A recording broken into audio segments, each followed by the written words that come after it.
আওয়ামী লীগের যারা লোকজন আপা আজ আসবে, কাল আসবে, পরশু আসবে এবং আসবেই আপা। আপা আসলে সব কিছু এলোমেলো হয়ে যাবে।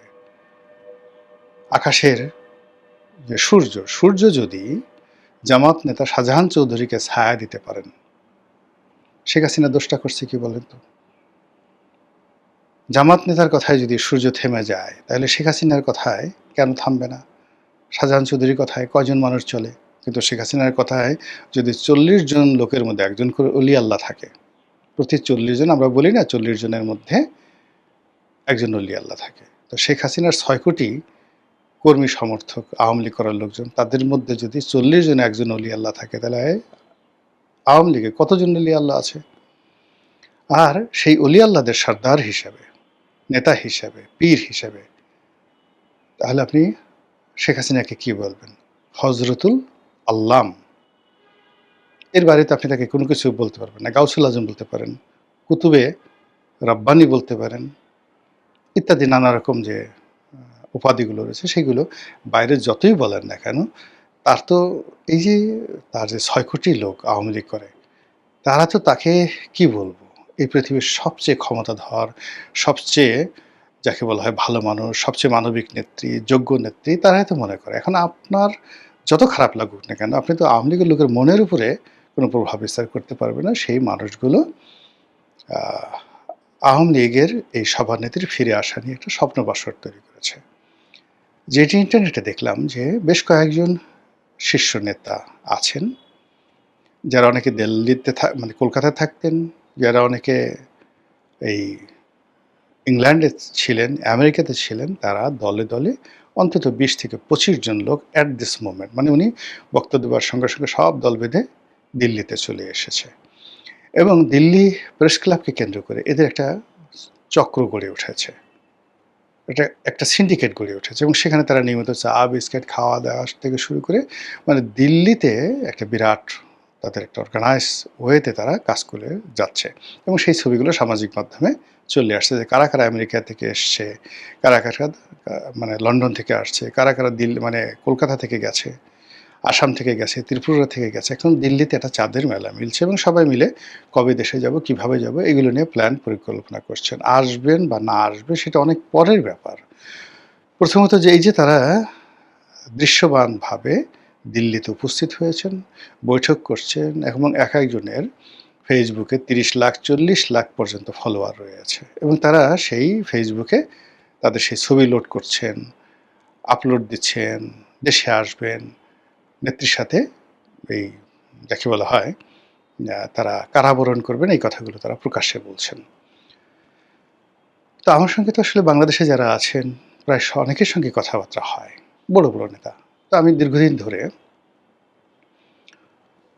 অনেকেই জিজ্ঞাসা করি যে দেশের যে অবস্থা, আওয়ামী লীগের যে অবস্থা, আগামীতে আপনারা যদি আপনাকে দায়িত্ব দেওয়া হয়, আপনি কি আওয়ামী লীগ করবেন, বা আপনি কি দলের কোনো গুরুত্বপূর্ণ দায়িত্বে যাবেন, আওয়ামী লীগ অফিস খোলার ঝুঁকি নেবেন? তারা সবাই বলল যে না না না, আর হবে না। কি পেয়েছি এই দল করে?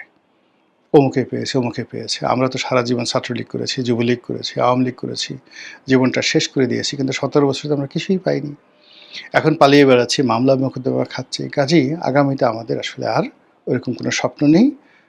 আমরা চাই দেশটা ভালো চলুক। এই কথাই কিন্তু দীর্ঘদিন যাবৎ অনেক সিনিয়র আওয়ামী লীগের নেতা, কেউ মন্ত্রী হয়েছেন, কেউ এমপি হয়েছেন, কেউ উপজেলা চেয়ারম্যান হয়েছেন, তাদের সঙ্গে কথাবার্তা হয়েছে। তো এর মধ্যে একজন আমার বন্ধু আছেন, মহিলা সংসদ সদস্য ছিলেন। তো তার বাবাও এমপি ছিলেন, সেই মহিলা এমপির বাবাও এমপি ছিলেন। সরল সোজা একদম, ঝামেলার মধ্যে জড়াতে চায় না। আওয়ামী লীগকে ভালোবাসে, কিন্তু ঝুঁকি নিতে চায় না। তো সেও মাঝে মাঝে ফোন করতো যে দোস্ত খবর কি, ইত্যাদি ইত্যাদি। তা আমি যখন বলতাম, ওই একই কথা বলতাম যে আচ্ছা ধরো তোমাকে একটা জেলার সভাপতি বানানো হলো, বা তোমাকে মহিলা আওয়ামী লীগের একটা সভানেত্রী বা সেক্রেটারি বানানো হলো, তুমি কি এই এখন যেখানে পালিয়ে আছো সেখান থেকে বের হবা? কয় না, বের হব না, বের হব না। আমি ঝামেলা নিতে যাবো কেন এখন? আমি এখন যেখানে পালিয়ে আছি আমার ঘুম হয় না, আমি এই করি, ইত্যাদি ইত্যাদি ইত্যাদি করি। আমি বললাম তোমার কোনো মামলা মোকদ্দমা আছে? বলে না, আমার বিরুদ্ধে কোনো মামলা মোকদ্দমা হয়নি, আমি তো এই ধরনের কোনো কাজই করিনি। আমি বললাম তাহলে পালিয়ে আসো কেন? বলে যে আসলে পালিয়ে আসি, লোকজন বলছে যে তোমার পালিয়ে থাকা উচিত, তাই আমরা পালিয়ে আসি। তো এরকম সহজ সরল মানুষ। তো তাকে আমি জিজ্ঞাসা করলাম যে রিসেন্টলি ফোন করেছে যে, "আচ্ছা ধরো নেত্রী এখন আসছে। তুমি কি তোমার এই জায়গা থেকে বের হবা?" সে একেবারে বলে, "হ্যাঁ, অবশ্যই বের হব। বের হব মানে কি? জীবন দিয়ে দেব।" আমি বেশ অবাক হয়ে গেলাম যে, "কেন জীবন দেবা?" বলল, "কেন জীবন দেব না? আমার বয়স এখন ৬০-৬২ বছর। আমি তো আমার বাবা এমপি ছিলেন, আওয়ামী লীগের এমপি ছিলেন। আমাকে নিজে শেখ হাসিনা এমপি বানিয়েছেন। হয়তো আমার জীবনে আর কিছুই হওয়া হবে না। কিন্তু আমার চোখের সামনে শেখ হাসিনা বাংলাদেশে আসবে আর আমি ঘরের মধ্যে বসে থাকবো। এই জীবনে বেঁচে থেকে আর লাভ কি? আমি রাস্তায় নামবো। আমি মরবো। তাহলে বুঝার চেষ্টা করুন। এই যে শেখ হাসিনা বলছে যে আমি আসবো, এটা নেতাকর্মীদের মধ্যে আমি জাস্ট একটা উদাহরণ দিলাম। সবচাইতে দুর্বল, সবচেয়ে অসহায়, সবচেয়ে ভদ্রলোক একজন ভদ্রমহিলা, নাও ৬০ বছরের একজন ভদ্রমহিলার বা ৬১ বছরের একজন ভদ্রমহিলার আমি কথা বললাম যে মানে এই কয়দিন আগেও বলত যে ঘর থেকে মরে গেলেও সে বের হবে না। প্রতিটা মুহূর্তে। আর এখন সেই কথা বলছে। তাহলে এই যে শেখ হাসিনার যে আগমন, তার প্রতিপক্ষরা যেভাবেই নেক না কেন, তার নিজের যারা লোকজন রয়েছেন, হাউ দে আর ট্রিটিং, তারা এটাকে কিভাবে গ্রহণ করছে। তার একটা বাস্তব উদাহরণ দিলাম। এরকম উদাহরণ বললে শত, শত উদাহরণ দেয়া যাবে।